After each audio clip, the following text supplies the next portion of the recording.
Kami kelompok 6 dari kelas 11 IPS 2. Kami di sini akan menjelaskan tentang kerjasama ekonomi internasional. Apa itu kerjasama ekonomi internasional? Kerjasama ekonomi internasional adalah kerjasama beberapa negara yang saling menguntungkan dalam bidang ekonomi. Apa saja manfaatnya?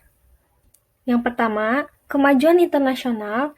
Yang kedua, meningkatkan kualitas tenaga kerja. Yang ketiga, tingginya permintaan barang dapat menekan harga produksi. Yang keempat, memudahkan mendapat bahan baku. Yang kelima, membuka lapangan kerja baru.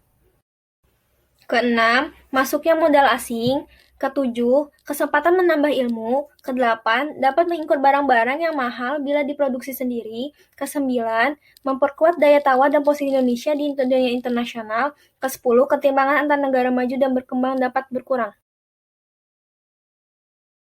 Bentuk-bentuk kerjasama ekonomi internasional. Yang pertama adalah bilateral, adalah kerjasama ekonomi yang terjadi antara dua negara. Contohnya Joint Task Force on Economic Cooperation. Yang kedua ada regional, adalah kerjasama ekonomi antar beberapa negara yang terletak dalam suatu kawasan tertentu. Contohnya ASEAN, AFTA, dan APEC. Yang ketiga, multilateral adalah kerjasama antar dua negara atau lebih dan tidak dibatasi oleh wilayah tertentu. Contohnya ILO dan IMF. Yang keempat, antar-regional adalah kerjasama antar dua atau lebih lembaga ekonomi regional. Contohnya, kerjasama antara ASEAN dan Uni Eropa.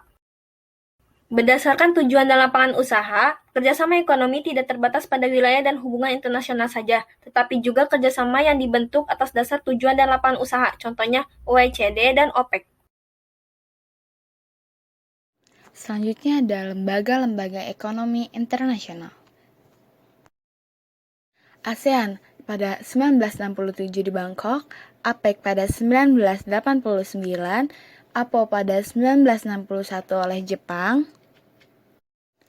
lalu World Bank 27 Desember 1945, European Union 1957, ILO 1919.